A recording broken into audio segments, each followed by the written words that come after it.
I'm sitting with Dr. Anan Ameri, the founding director of the Arab American National Museum. Anan, could you please tell us what the museum is all about? The museum mission is basically to document and present and preserve the history and culture of Arab American in the United States. That's basically what it is. We feel that there's a lot of misunderstanding out there about Arabs and Arab American and Islam, which people confuse them together. And we felt that there's a need for an institution that will preserve that history and also present to the public to create a better understanding about who we are, our presence in this country, our contribution. Also, we feel by building this museum, we can build alliances or tribute not only to Arab American, but also to other immigrant and minorities who have made this country.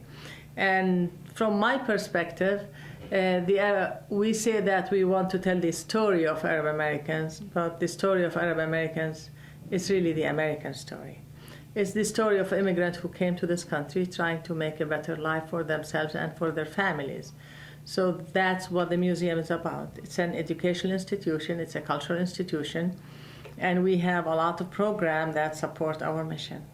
Okay, so tell me a little bit the history of how all of this got started, because I believe it's part of Access, and Access has been in existence for 47 years? The museum is part of Access, which stands for Arab Community Center for Economic and Social Services, okay, and have been in existence 37 years, in 71. And Access is a social service organization, and the mission of it is to empower Arab American community, especially new immigrant and low-income people, to have a productive life in America. But at one point, we really realized that while we do want Arabs to integrate in American society and assimilate and become productive, we realized that the general public doesn't really know who we are. Right. So we started the cultural art program focusing on educating people about Arab Americans. Also, we started a cultural art program for two things. One of them is we really believe that art is a very powerful tool to bring community together, to instill a sense of community pride, especially among immigrant and marginalized communities. Also, we believe that the art also is a very powerful tool to build bridges with other communities. For example, we present Detroit with the largest world music festival, downtown Detroit. Yes. Concert of Colors. And people say, why would you do music? And we say, we're not really in a business of entertainment, but we are in the business of building communities. Right. We are in the business of building bridges. And it is much easier to bring different ethnic groups together to say, let's work on putting a concert together.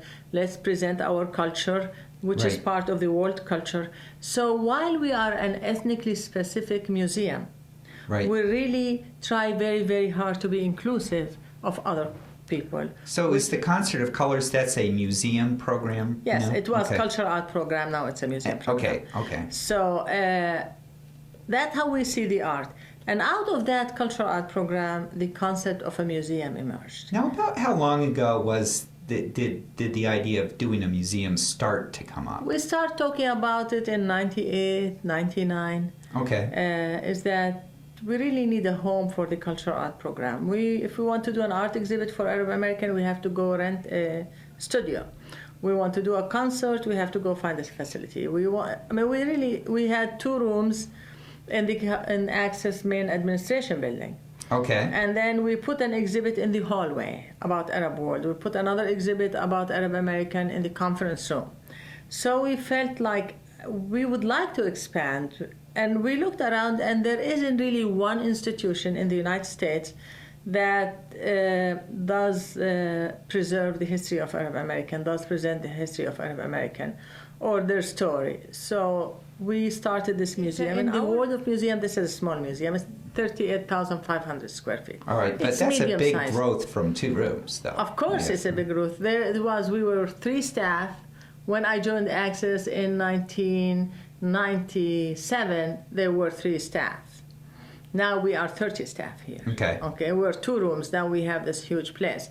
But I think we were ready time-wise. Institutionally, Access was ready. Okay. And we felt that because there isn't one place where people can go and learn about Arab American, that a museum might not be a bad idea. A museum from our perspective is different than, it is not a place where you come and see beautiful things behind glass, historic, and you look at them and say, wow, they're beautiful. This is not what we're looking for. We're looking at a living museum that tell the story of regular people. Right. So in 98, 99, we start, thinking about building an institution and what shape it'll take, what form it'll take.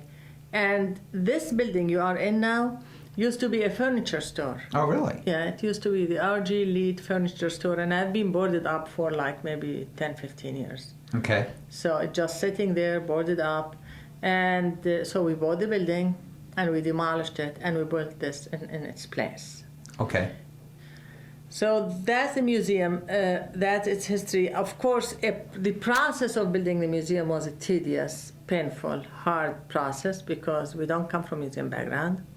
And I only later realized that maybe it wasn't a bad thing because we weren't confined by what you can do and what you cannot do. Okay, so you were sitting there and you thought we need a place really for the community to gather around and sort of present our culture. Mm-hmm. And so a museum seemed like a logical idea, but you had no idea initially how to create a museum. No, we didn't know how to create a museum, but we are people who are very dedicated, right, hardworking.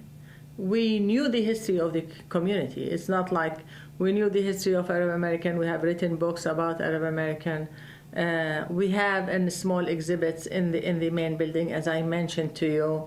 So first thing we did, we went actually and talked to Steve Ham and George Morose at the Henry Ford Museum. Okay. And we said, we would like to build a museum for Arab American. We have our own vision about what we would like to see in the museum. Would you help us? And I said, of course we'll help you. So we start talking to them. And then we created a local, what we call it, a task force committee. Okay. Of about 30 people, mostly Arab American, representing the different Arab American communities, like the Yemeni, the Syrian, Palestinian. Also, there were scholars in them, people who specialize in Arab American. Okay. We drew from the museums around us, so we have somebody from DIA, somebody from MSU Museum, somebody from Henry Ford Museum. So we brought on the museum experts. We brought people from the community who, have connection with money, like can help us in the fundraising. Right. So we created this body who met almost monthly or every 6 weeks for almost 4 years. Wow. And as time went by, we will rehash the ideas. If we want to create a museum, how does it look like? What the community like to look at it? What should we have? What we should not have? In the meanwhile, we submitted a grant from the National Endowment of Humanity, telling them that we want to create a consultation meeting, conference, and bring experts and to help us figure it out. So we had a meeting in 2001, immediately, shortly after September 11. Oh, wow. In November or December of that year, we had a meeting and we brought from it people like from Africa, from Japanese American Museum, from Wing-Luke Museum in Seattle. We brought scholars, Arab American scholars from different places. We brought people from Immigrant Museum, like there was one in Philadelphia and one in Minneapolis. Now, did 9/11, did that help spur movement towards actually getting the museum off the ground? Did it hinder it? What effect did 9/11? Both, actually. Okay. It did both things. On one hand, it diverted us from what we're doing.